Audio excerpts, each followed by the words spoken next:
Peço a você que abra sua Bíblia no livro de Esdras, capítulo 7.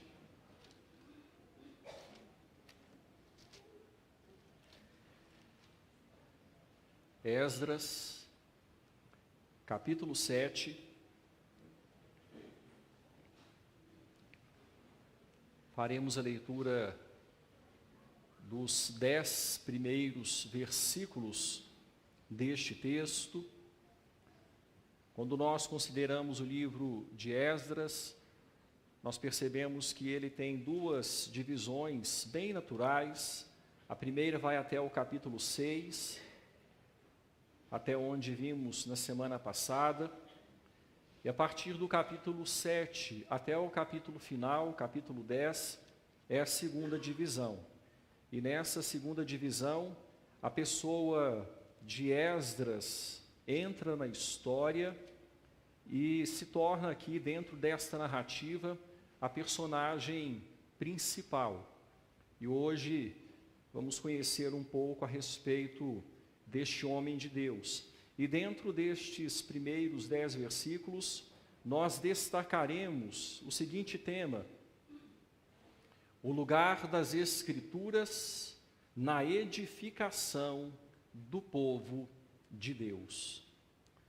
O lugar das Escrituras na edificação do povo de Deus. Peço a você que acompanhe silenciosamente em sua Bíblia a leitura do texto da palavra de Deus. Passadas estas coisas, no reinado de Artaxerxes, rei da Pérsia, Esdras, filho de Seraías, filho de Azarias, filho de Ilquias, filho de Salum, filho de Zadoc, filho de Aitube, filho de Amarias, filho de Azarias, filho de Meraiote, filho de Zeraías, filho de Uzi, filho de Buque, filho de Abisua, filho de Finéias, filho de Eleazar, filho de Arão, o sumo sacerdote. Este Esdras subiu da Babilônia. Ele era escriba versado na lei de Moisés, dada pelo Senhor, Deus de Israel. E segundo a boa mão do Senhor, seu Deus, que estava sobre ele, o rei lhe concedeu tudo quanto lhe pedira. Também subiram a Jerusalém alguns dos filhos de Israel, dos sacerdotes, dos levitas, dos cantores, dos porteiros e dos servidores do templo, no 7º ano do rei Artaxerxes. Esdras chegou a Jerusalém no 5º mês, no 7º ano deste rei, pois no 1º dia do 1º mês partiu da Babilônia, e no 1º dia do 5º mês chegou a Jerusalém, segundo a boa mão do seu Deus sobre ele, porque Esdras tinha disposto o coração para buscar a lei do Senhor e para a cumprir, e para ensinar em Israel os seus estatutos e os seus juízos. Amém. Até aqui, irmãos, versículo 10, a leitura da palavra do Senhor, que Ele mesmo, por graça e misericórdia, fale conosco através do seu Espírito. O lugar das Escrituras na edificação do povo de Deus. As narrativas que temos visto acerca do Império Persa, aqui no livro de Esdras, têm se mostrado muito ilustrativas naquilo que dizem acerca do governo de Deus sobre a história. Vimos, por exemplo, Deus movendo o coração de Ciro Lá no capítulo 1, o texto diz isso: Deus despertando o coração do imperador Ciro. Vimos Deus movendo o coração de Dario mais recentemente. E agora vemos Deus movendo o coração de Artaxerxes. As narrativas acerca do Império Persa em Esdras são muito ilustrativas naquilo que mostram acerca do governo de Deus sobre a história. As narrativas acerca da palavra de Deus em Esdras também são muito ilustrativas naquilo que mostram acerca de seu poder, isto é, do poder da mesma palavra. Vimos o decreto de Ciro, no capítulo 1, para que se cumprisse a palavra do Senhor por boca de Jeremias. Então, quando Deus desperta Ciro, quando Deus o faz como imperador que era, baixar aquele decreto, era para que a palavra de Deus, falada por boca de Jeremias, se cumprisse.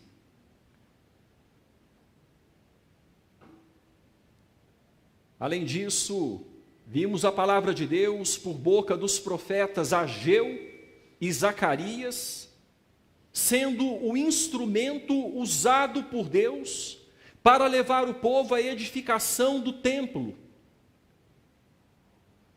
Vimos isso recentemente.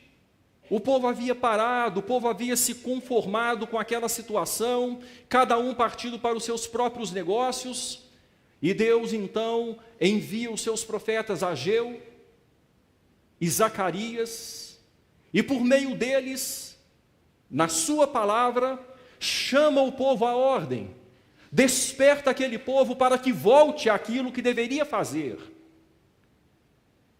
E agora, neste momento, nós vamos perceber Deus levantando um homem com o objetivo de instruir seu povo no conhecimento de sua palavra.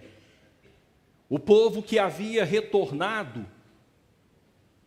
o povo que tinha deixado o exílio depois de 7 décadas, só seria bem-sucedido aos olhos de Deus se considerasse a palavra de Deus à medida que reconstruísse a vida na terra da promessa. Esse povo só seria bem-sucedido aos olhos de Deus se o que fizesse fosse baseado na revelação das Escrituras.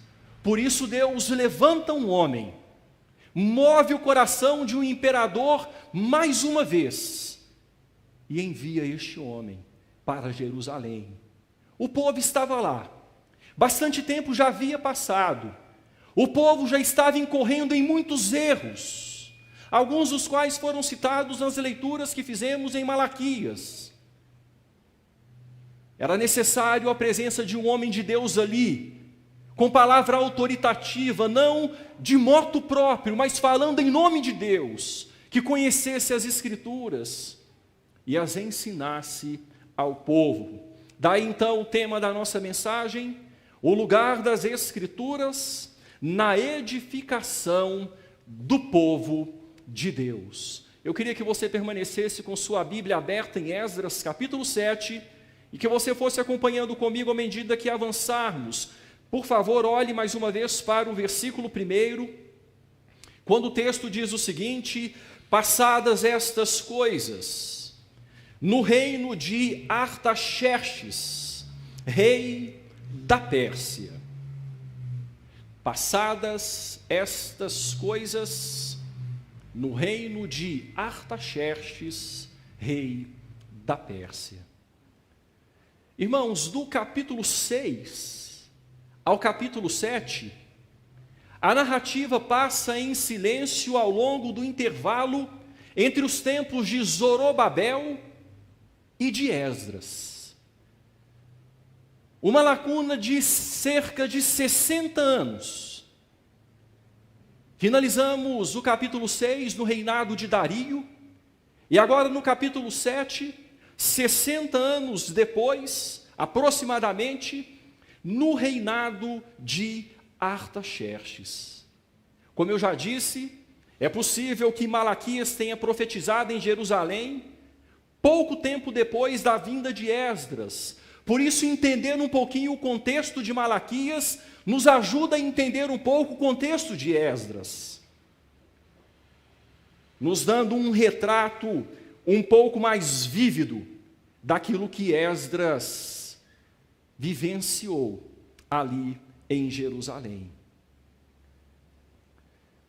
A partir então do capítulo 7 até o capítulo 10, nós vamos ouvir falar deste nome.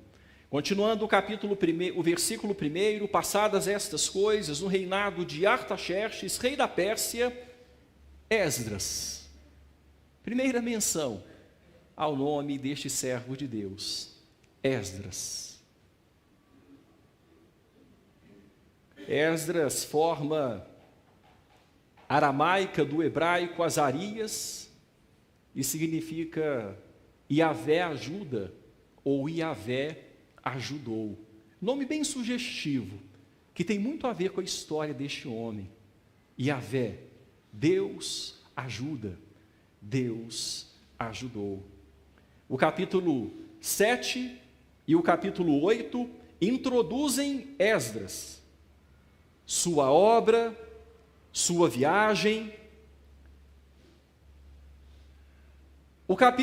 Os versículos 1 a 10 que nós lemos, oferece um esboço da história que será desdobrada em detalhes no restante dos capítulos 7 e 8.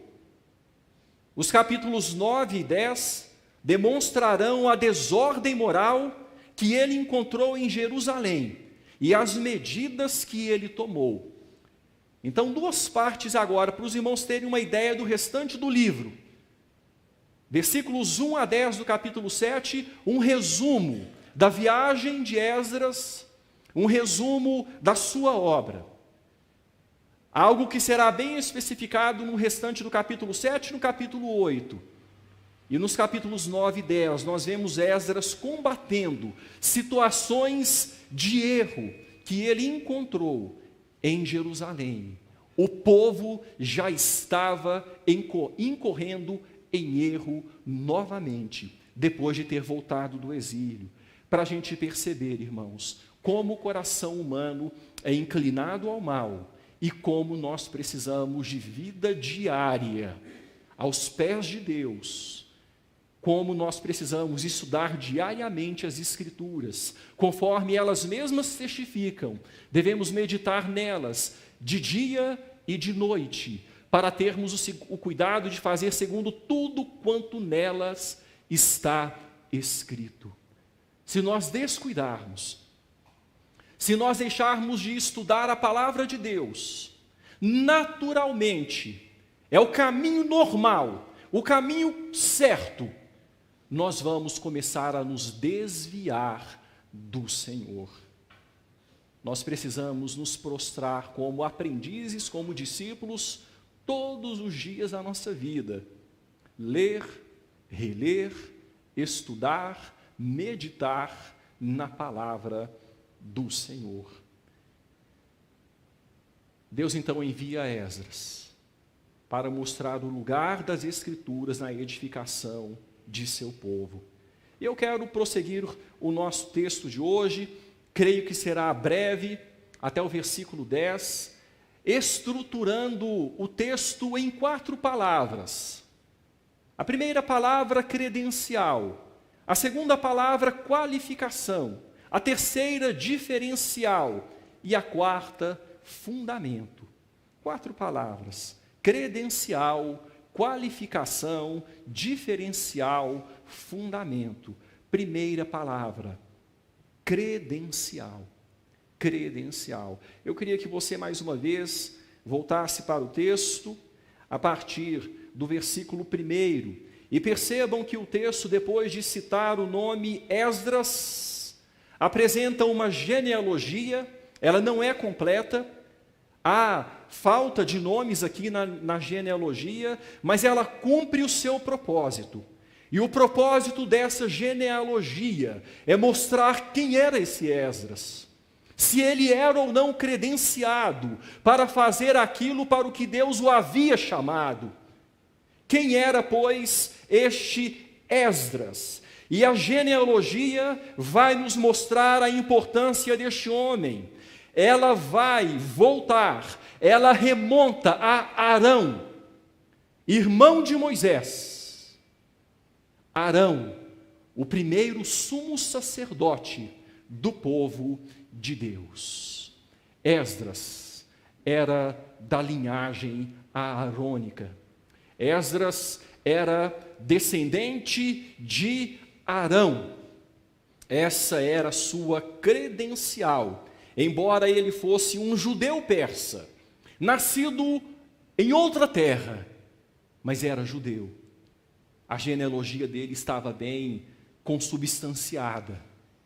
Eles sabiam de quem ele era filho, sabia da sua ascendência. Ele podia provar isso. Quando nós voltamos um pouco aqui no livro de Esdras, se você voltar comigo até o capítulo 2, apenas um exemplo que eu quero dar. No capítulo 2, a partir do versículo de número 61, o texto vai dizer o seguinte, versículos 61 e 62. A palavra de Deus vai dizer assim: também os filhos dos sacerdotes, os filhos de Abaías, os filhos de Cós, os filhos de Barzilai, que se casara com uma das filhas de Barzilai, o gileadita, e que foi chamado do nome dele, estes procuraram o seu registro nos livros genealógicos, porém não o acharam, pelo que foram tidos por imundos para o sacerdócio. O texto aqui vai nos mostrar, irmãos, que houve pessoas que se apresentaram como sacerdotes, mas não puderam ministrar, porque não puderam provar sua ascendência.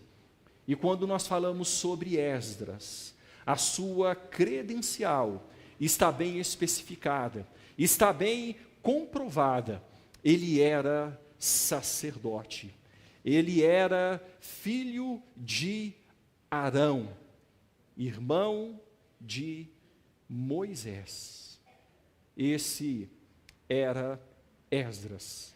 Foi ele quem subiu de Babilônia, do Império Persa, para Jerusalém. Foi ele que Deus comissionou para mostrar o lugar das Escrituras na edificação do povo de Deus. Eu quero continuar. A segunda palavra, qualificação. Qualificação. Observe o versículo 6, a parte inicial do versículo. O texto diz assim: ele era escriba, versado na lei de Moisés, dada pelo Senhor, Deus de Israel. Quem era este homem?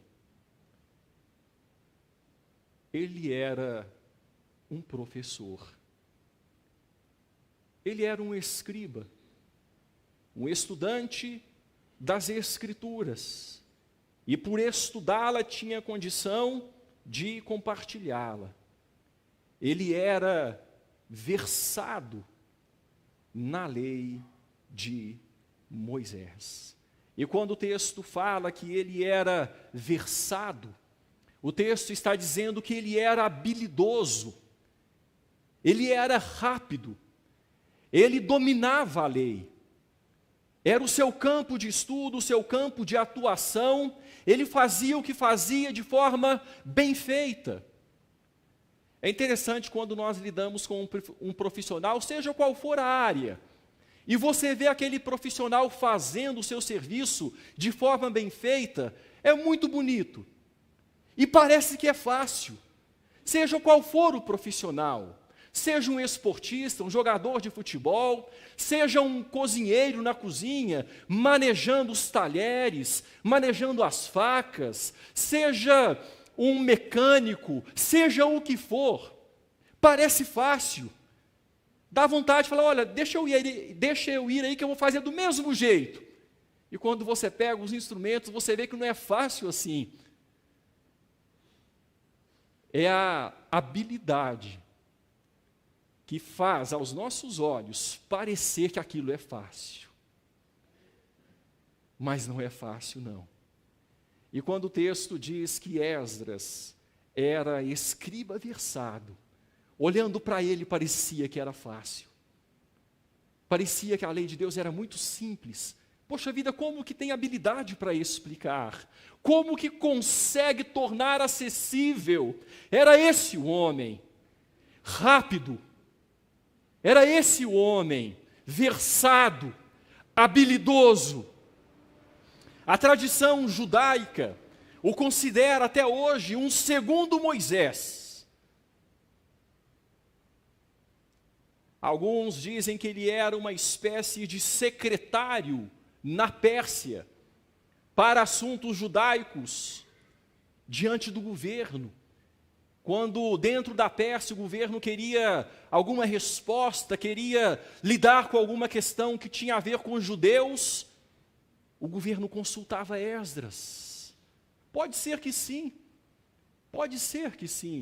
porque quando nós lemos a história dele, aquilo que ele alcançou do rei, alcançou do imperador, não era tão simples, não era tão fácil ter acesso ao imperador persa, ao rei persa.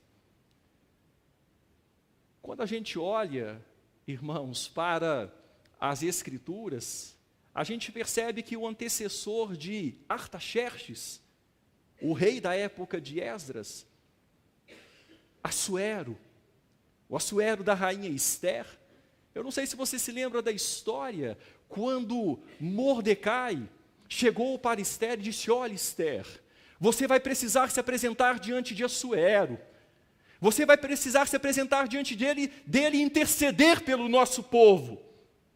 E Ester disse, não, mas eu não posso me apresentar diante dele, eu não posso.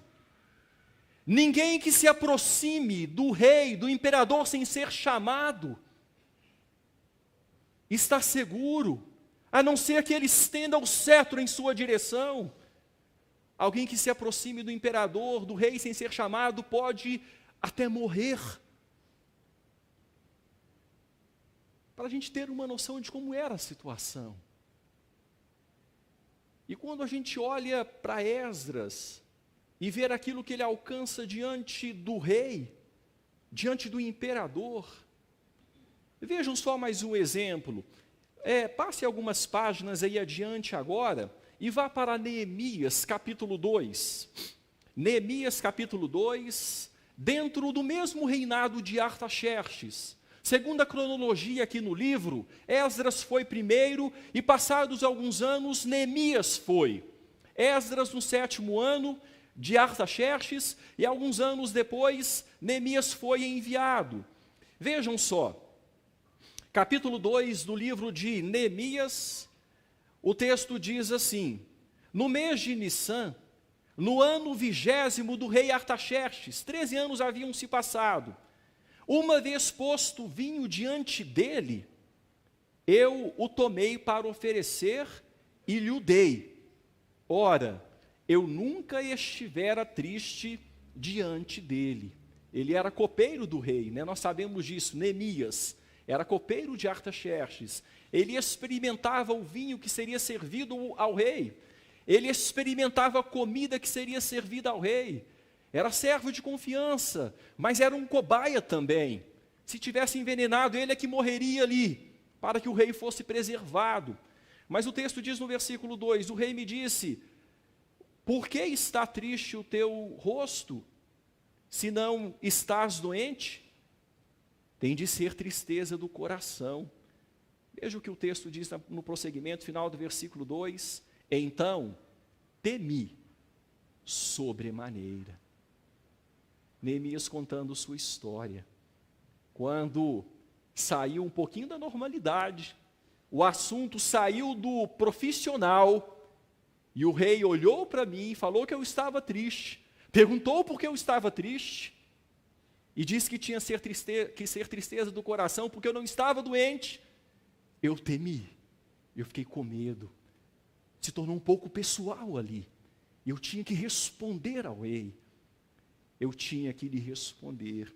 O texto vai nos dizer que, dentro da conversa ali, no versículo 4, Neemias orou ao Deus dos céus, enquanto conversava com Artaxerxes: Deus me dê sabedoria, para que eu saiba me posicionar diante do rei.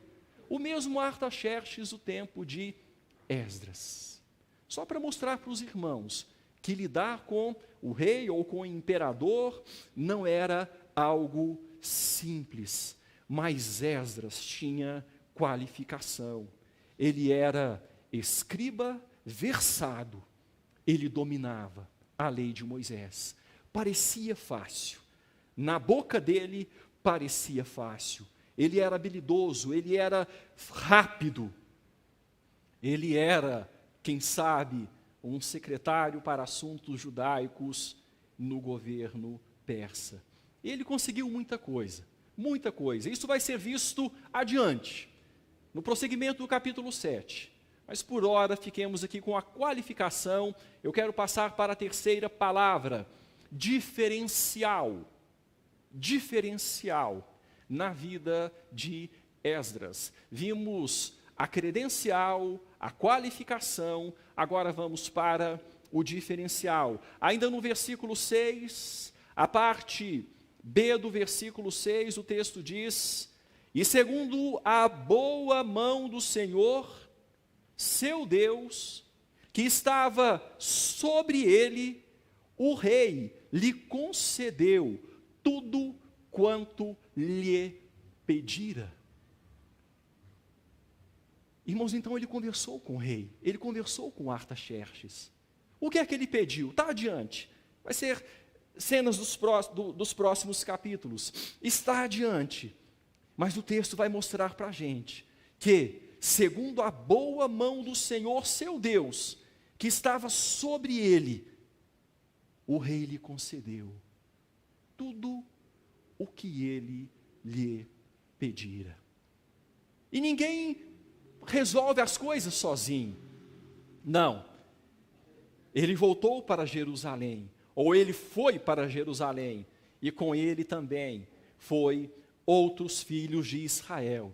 Olha a partir do versículo 7, dos sacerdotes, dos levitas, dos cantores, dos porteiros, dos servidores do templo, no 7º ano do rei Artaxerxes. Ele não foi sozinho, havia uma obra grande, o povo precisava de instrução, ele precisava ali dividir a responsabilidade com outros líderes, com outros escribas, com outros sacerdotes, com outros levitas, cantores, porteiros, servidores. Era uma tarefa colegiada. A obra de Deus não é feita por guerreiros solitários. A obra de Deus não é feita por corajosos desbravadores que vão sozinhos. A obra de Deus é feita por colegiado, por pessoas que vão acompanhadas, que vão juntas. Ainda que seja um escriba versado, precisa de companhia, precisa de gente com ele. Esse negócio de centralização, esse negócio de chamar para si toda a responsabilidade não é bíblico. Esdras subiu, Deus o enviou, e com ele um grupo para juntamente fazer a obra.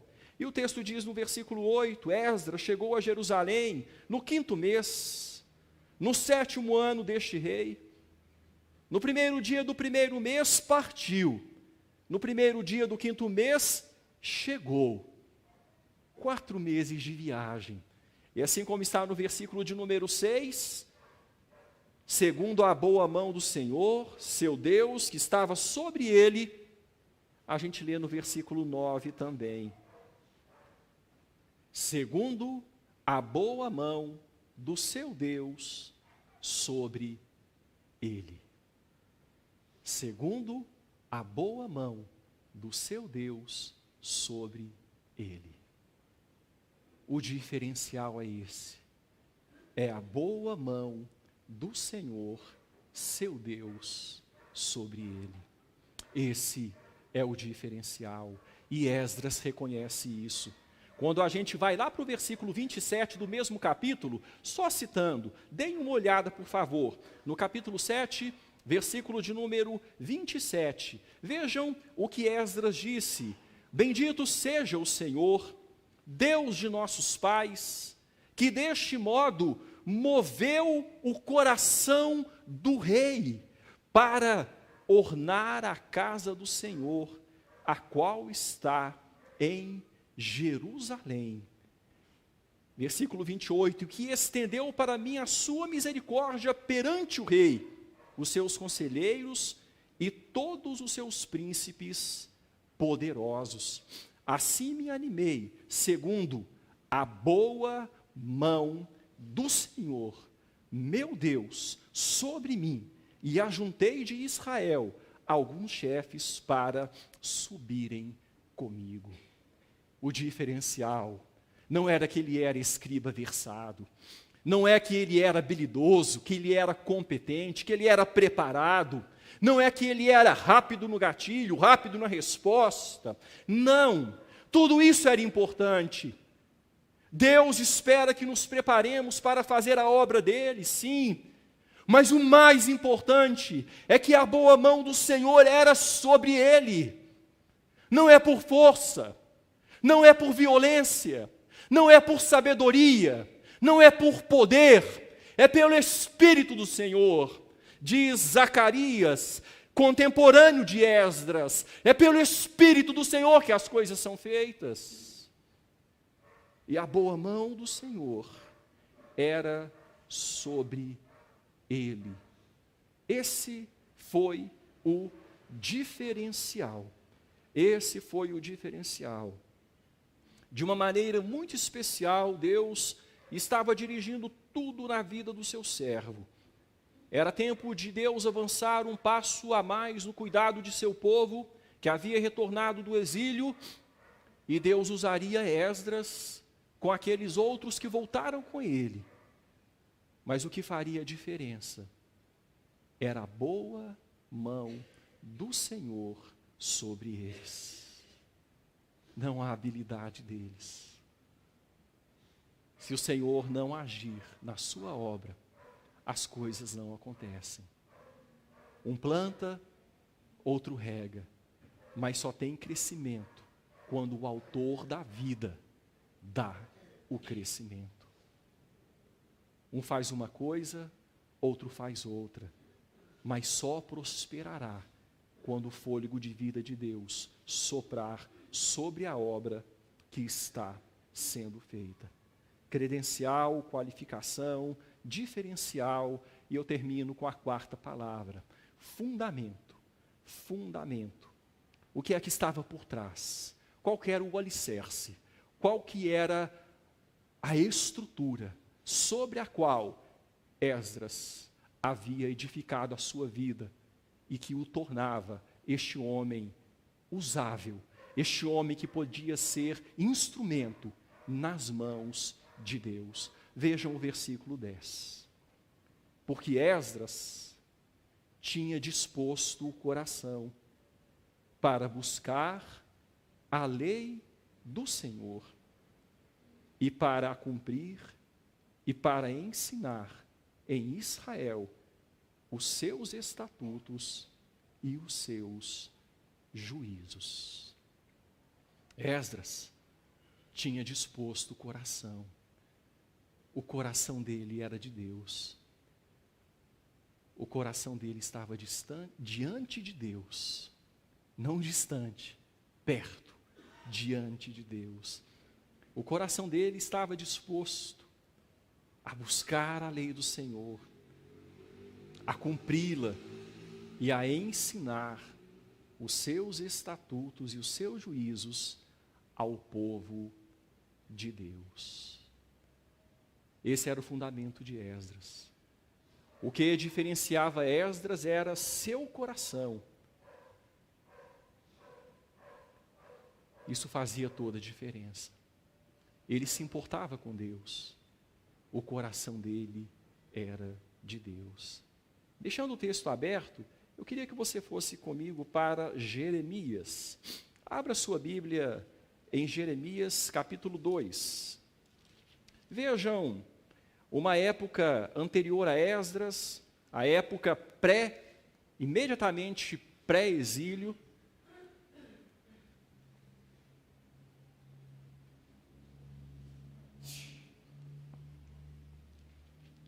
Jeremias é considerado o profeta da queda, o profeta que viu o reino de Judá sendo levado cativo para a Babilônia. Agora a própria Babilônia estava sujeita ao Império Persa. Mas vejam aí, Jeremias capítulo 2, versículo de número 8. O texto diz assim, Jeremias falando do seu tempo: os sacerdotes não disseram, onde está o Senhor? E os que tratavam da lei não me conheceram. Os pastores prevaricaram contra mim, os profetas profetizaram por Baal e andaram atrás de coisas de nenhum proveito. Mas veja o que Deus está falando por boca do profeta Jeremias. Os que tratavam da lei não me conheceram. Era estritamente profissional. Os que tratavam da lei conheciam a lei como um código. Os que tratavam da lei conheciam a lei como um manual. Quem sabe até dominavam a lei. Quem sabe até tiravam proveito para si próprios, usando a lei. E Deus diz assim: os que tratavam da lei não me conheceram. Quando voltamos para Esdras, todavia, o texto não diz que ele era um profissional frio da lei. Não era um escriba frio. Ele havia disposto o coração. O coração dele era do Senhor. Ele havia disposto o coração para estudar a lei, para obedecer a lei e para ensinar a lei. Não era simplesmente para ser um catedrático da lei. Era para viver a lei. E quem vive a lei se importa com o Senhor da lei. Ninguém obedece à lei pela lei. Quem obedece à lei porque se importa com o Senhor da lei. Como nós já citamos aqui em Malaquias, se eu sou Senhor, se eu sou Pai, onde a minha honra? Onde o temor para comigo? O que eu falo? Vocês devem fazer por causa de mim, e não por causa da lei simplesmente. Eu não quero profissionais frios. Eu não quero pessoas que lidem com a minha lei como se fosse algo morto. Eu quero que a lei seja instrumento de relacionamento.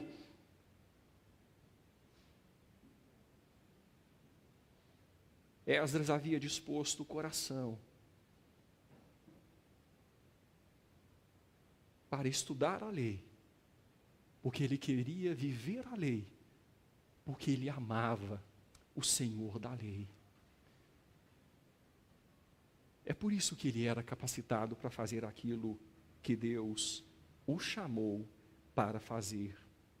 Ele vivia o que ensinava, e aquilo que ensinava, ele tinha averiguado primeiro nas Escrituras.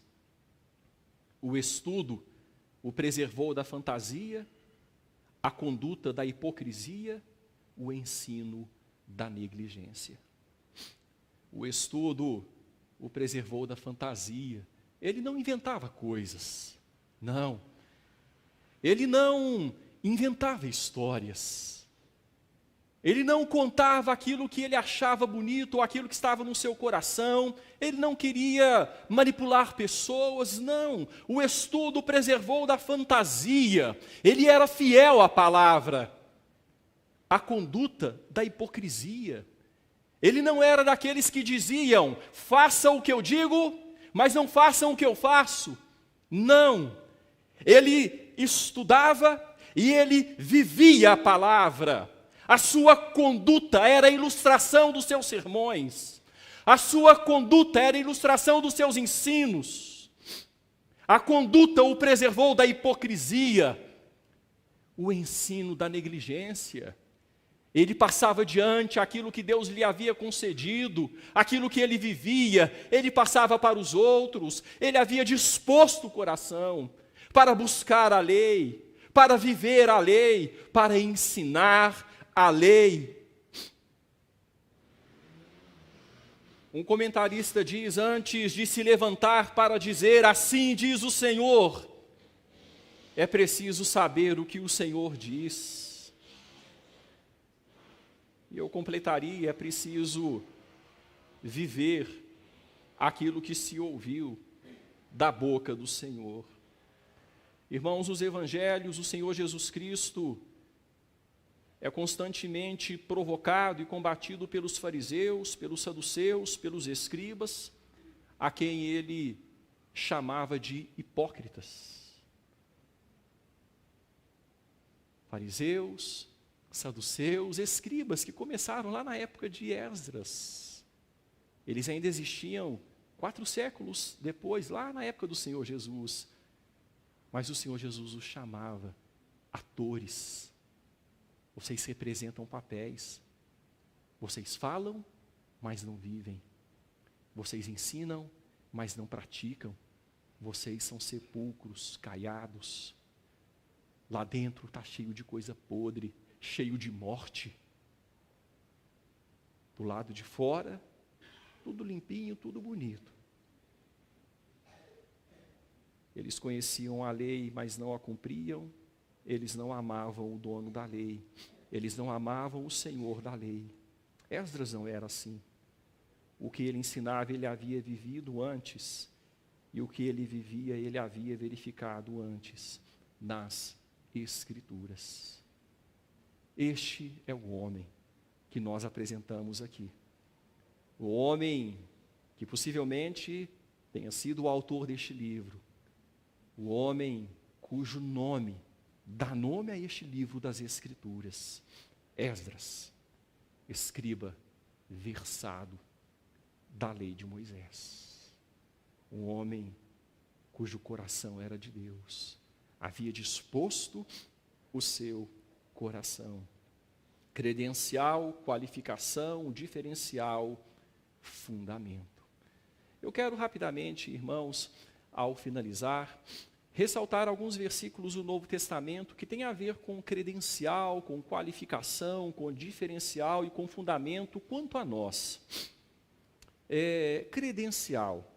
Se você for para o conhecido texto que se encontra em 1 Pedro, eu peço a você que vá comigo, por favor, para este texto. 1 Pedro, capítulo 2, de uma forma bem clara e bem conhecida, vai mostrar para a gente as credenciais que são portadas pelos verdadeiros cristãos, ou a credencial que é portada, vamos dizer assim de forma singular, a credencial, e essa credencial traz algumas informações. Veja que maravilhoso, a credencial sua, meu irmão, e a minha credencial, a credencial que nós recebemos da parte de Deus como servos dele. Veja, 1 Pedro, capítulo 2, versículo de número 9, o texto diz assim: vós, porém, sois raça eleita. Essa é a nossa credencial. Sacerdócio real. Nós não somos filhos de Arão, não. Nós não somos da descendência ou da ascendência do sumo sacerdote, mas nós somos raça eleita. Somos sacerdócio real. Somos nação santa. Somos povo de propriedade exclusiva de Deus, credencial sua, meu irmão. Não é pouca coisa. Não despreze isso. Credencial daquele que de verdade serve a Deus, daquele que de verdade é povo de Deus. a fim de proclamardes as virtudes daquele que vos chamou das trevas para a sua maravilhosa luz. O lugar das Escrituras na edificação do povo de Deus, nós somos chamados para proclamar as virtudes do nosso Salvador. E através desta proclamação, participarmos da edificação do povo de Deus, da igreja de Deus, salvando os perdidos, edificando os salvos. Raça eleita, sacerdócio real, nação santa, povo de propriedade exclusiva de Deus, a fim de proclamardes as virtudes daquele que vos chamou das trevas para a sua maravilhosa luz. Vós, sim, que antes não erais povo, mas agora sois povo de Deus, que não tinhais alcançado misericórdia, mas agora alcançastes misericórdia. Credencial do cristão, do servo de Deus, neotestamentário. Você tem essa credencial, meu irmão. E quando você vive como raça eleita, como sacerdócio real, como nação santa, quando você vive como povo de propriedade exclusiva de Deus, você que antes não era povo, você que antes não havia alcançado misericórdia, você pode proclamar as virtudes daquele que o chamou das trevas para a sua luz. Pode ser instrumento nas mãos do Senhor, como Esdras foi instrumento no tempo dele, nas mãos do Senhor. Qualificação. Se você voltar aí algumas páginas, você vai para Timóteo, 2 Timóteo capítulo 2, versículo de número 15, um texto também bem conhecido. Qualificação. Nós somos chamados, irmãos, a sermos qualificados no conhecimento das Escrituras. Não no conhecimento frio, mas no conhecimento vivencial, naquele conhecimento no qual aquilo que a gente busca, aquilo que a gente aprende, a gente vive. E por aprender e viver, a gente tem condição de ensinar.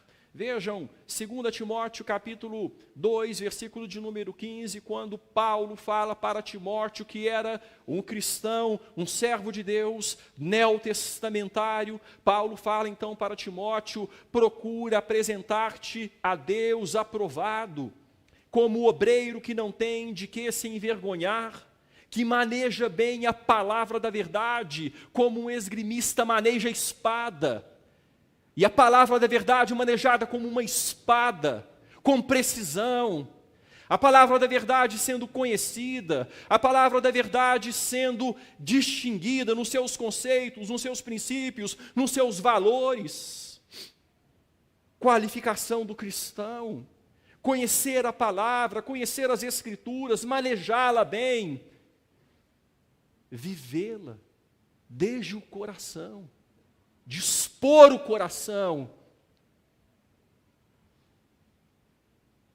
a conhecer, a praticar. Essa tem que ser nossa qualificação, meu irmão, minha irmã, como cristãos, como servos de Deus, neotestamentários, conhecer o Evangelho, conhecer, manejar bem a espada do Espírito, que é a palavra de Deus. Terceira palavra, diferencial. Meus irmãos, isso de fato é o que faz diferença. O conhecido texto de Romanos 8, vejam só, ele encaixa aqui também de uma forma muito especial. Romanos capítulo 8, o texto da palavra de Deus, a partir do versículo de número 28, vai dizer: sabemos que todas as coisas cooperam para o bem daqueles que amam a Deus, daqueles que são chamados segundo o seu propósito. Porquanto aos que de antemão conheceu, também os predestinou para serem conformes à imagem do seu Filho, a fim de que ele seja o primogênito entre muitos irmãos. E aos que predestinou, a estes também chamou. E aos que chamou, a esses também justificou. E aos que justificou, a esses também glorificou. Qual que é o diferencial? Qual que é o diferencial? É a boa mão do Senhor sobre nós. É a boa mão do Senhor que nos conhece desde os tempos eternos. É a boa mão do Senhor que nos predestinou. É a boa mão do Senhor que nos chamou, que nos justificou, que nos glorificou. É a boa mão do Senhor que faz todas as coisas cooperarem para o nosso bem. Ele está conduzindo a nossa história, assim como conduziu a de Esdras, segundo a boa mão do Senhor sobre ele. E aquilo que ele fazia, debaixo da obediência ao Senhor, era também na direção apontada pelo Senhor, Deus conduzindo o seu caminho. E isso é maravilhoso, saber que o servo de Deus trabalha debaixo da influência do Espírito. O servo de Deus trabalha debaixo da condução do seu Senhor. E é a boa mão do Senhor que faz a diferença, cooperando todas as coisas para o bem daqueles que o amam, daqueles que são chamados segundo o propósito de Deus, que é nos conformar a Jesus, nos fazer semelhantes a seu Filho. Diferencial do servo de Deus, neotestamentário. E eu quero então finalizar com a última palavra: fundamento. Fundamento. O fundamento é o primeiro e grande mandamento. O fundamento é amar a Deus de todo o coração, de toda a alma, de toda a força, de todo entendimento. Esse é o fundamento. Se nós não amarmos a Deus e não manifestarmos este amor na obediência, o Senhor Jesus Cristo disse: aquele que tem os meus mandamentos e os guarda, esse é o que me ama. Se nós não amarmos a Deus e não manifestarmos este amor na nossa obediência, o fundamento vai estar comprometido e todo o resto se compromete também. Deixa de haver um diferencial, deixa de haver uma qualificação, deixa de haver uma credencial quando não há um verdadeiro fundamento.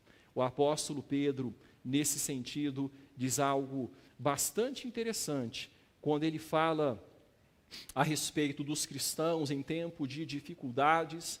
Ele diz o seguinte: antes, santificai a Cristo como Senhor em vosso coração. 1 Pedro 3, versículo 15. É aqui que as coisas começam. Antes, santificai a Cristo como Senhor em vosso coração.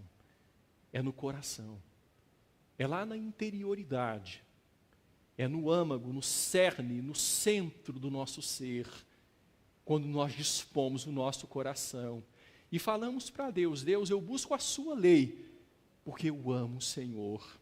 E porque eu amo o Senhor, eu quero viver a sua lei. E porque eu amo o Senhor, eu quero ensinar a sua lei. É porque eu amo o Senhor. Eu não quero ser um pastor que não o conhece. Eu não quero ser um servo que não o conhece. Eu quero conhecê-lo profundamente. Eu quero santificar a Cristo como Senhor. É no coração. É lá dentro. E santificando a Cristo como Senhor no coração, Pedro continua no versículo. Aí então, nós estaremos preparados para responder a todo aquele que nos pedir razão da esperança que há em nós. Nós estaremos preparados para ensinar, quando nós santificamos a Cristo como Senhor no nosso coração. Nós nos separamos para Cristo, desde o coração, o colocamos como Senhor, nós confessamos com a boca e nós cremos com o coração. O senhorio de Cristo confessado na boca, fruto de um coração que crê nele como Senhor e que se santifica a ele. O lugar das Escrituras na edificação do povo de Deus. as Escrituras estão em todo o processo. Em todo o processo. Deus queria dar mais um passo para cuidar do seu povo que havia voltado do exílio.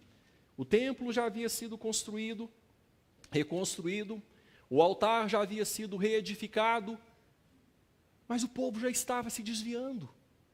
O povo já estava precisando de ter a sua atenção chamada. Deus levanta Ageu, Deus levanta Zacarias, Deus levanta Malaquias. Se eu sou o Senhor, onde a minha honra?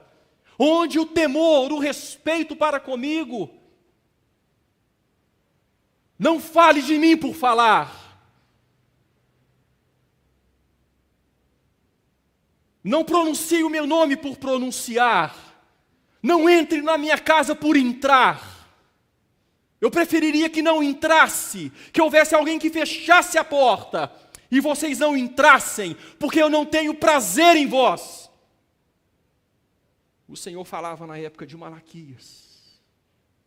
Eu não tenho prazer em vós. O nome de vocês não estão diante de mim no memorial nos céus, porque vocês não me temem de coração. Lá nos céus existe um memorial. Eu conheço aqueles que são meus. Vocês não estão entre eles. Irmãos, é mais ou menos isso que Malaquias está dizendo, está chamando a atenção do povo, para que o povo acordasse, para que o povo pudesse entender que nós servimos a Deus através de uma vida condizente com sua palavra. O lugar das Escrituras na edificação do povo de Deus. Deus enviou Esdras. Esdras faria um trabalho. Neemias também, posteriormente, faria um grande trabalho. Instrumentos de Deus para chamar o seu povo à conformidade com a sua palavra. Eu peço a você que aproveite este momento final para falar com esse Deus.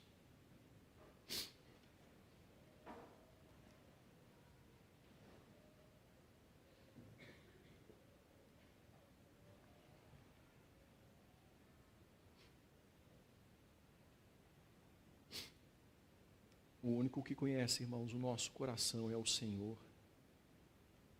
E diante dele todas as coisas estão descobertas e patentes. A palavra de Deus é viva e eficaz, mais cortante do que qualquer espada de dois gumes, e penetra a ponto de dividir alma e espírito, juntas e medulas. É apta para discernir os pensamentos e os propósitos do coração. Coloque sua vida diante de Deus. Aquilo que o próprio Espírito de Deus tem falado com você, aquilo que o próprio Espírito de Deus tem mostrado a você. Se renda ao Senhor, meu irmão. Se renda ao Senhor.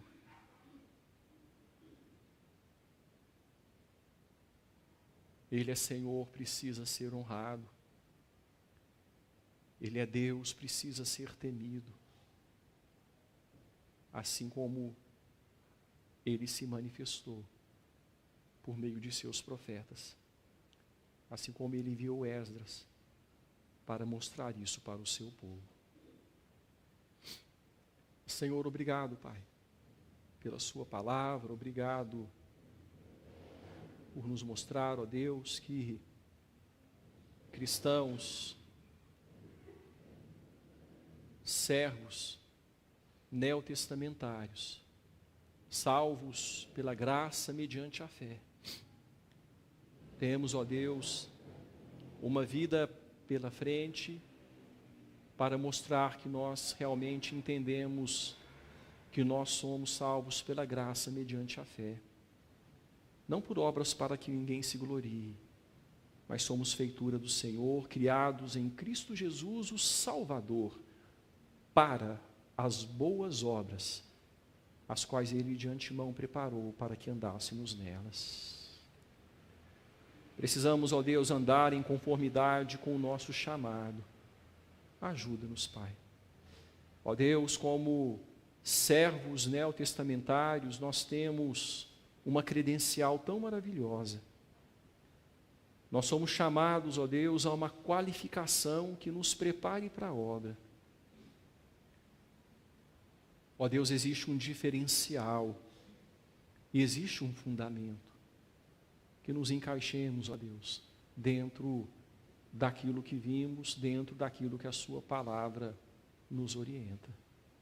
Ajuda-nos, Pai. Ajuda-nos como igreja do Senhor. O texto, ó Deus, do profeta Malaquias é tão forte. E aqui nós vemos o valor que o Senhor dá às coisas reveladas, a ponto de levantar este homem, tirá-lo da Babilônia, levá-lo para a terra da promessa, levá-lo para Jerusalém, para instruir o seu povo que já precisava de instrução. Estava se desviando, estava se corrompendo. Ajuda-nos, Pai, ajuda-nos. Reconhecemos a nossa necessidade, reconhecemos o quão carentes do Senhor nós somos. Ó Deus, e que ao olhar para nós, o Senhor veja em nós pessoas que se comprometem com o Senhor desde o coração. Pessoas, ó Deus, que se dispõem a te servir desde o coração, assim como Esdras fez.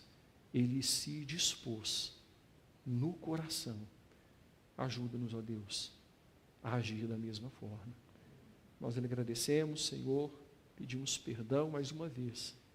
Suplicamos forças, ó Deus, suplicamos que a presença do Seu Espírito, a boa mão do Senhor, nos ajude naquilo que o Senhor mesmo tem reservado para nós, à medida que nós avançamos. Obrigado, ó Deus, pela presença dos irmãos, a presença daqueles, ó Deus, que têm acompanhado essas palavras do livro de Esdras, aqueles que vieram hoje, participam conosco, aqueles que nos visitam. Colocamos cada pessoa nas suas mãos, Pai, e louvamos o Senhor pelo privilégio que o Senhor nos concedeu nesta noite, de cultuarmos juntos o Seu nome, Pai. Em nome de Jesus, em nome de Jesus. Irmãos, e que a graça maravilhosa de nosso Senhor e Salvador Jesus Cristo, o grande e eterno amor de Deus o Pai e a comunhão do Espírito Santo repousem sobre vós e sobre o povo de Deus espalhado por toda a terra, hoje e para sempre. Amém.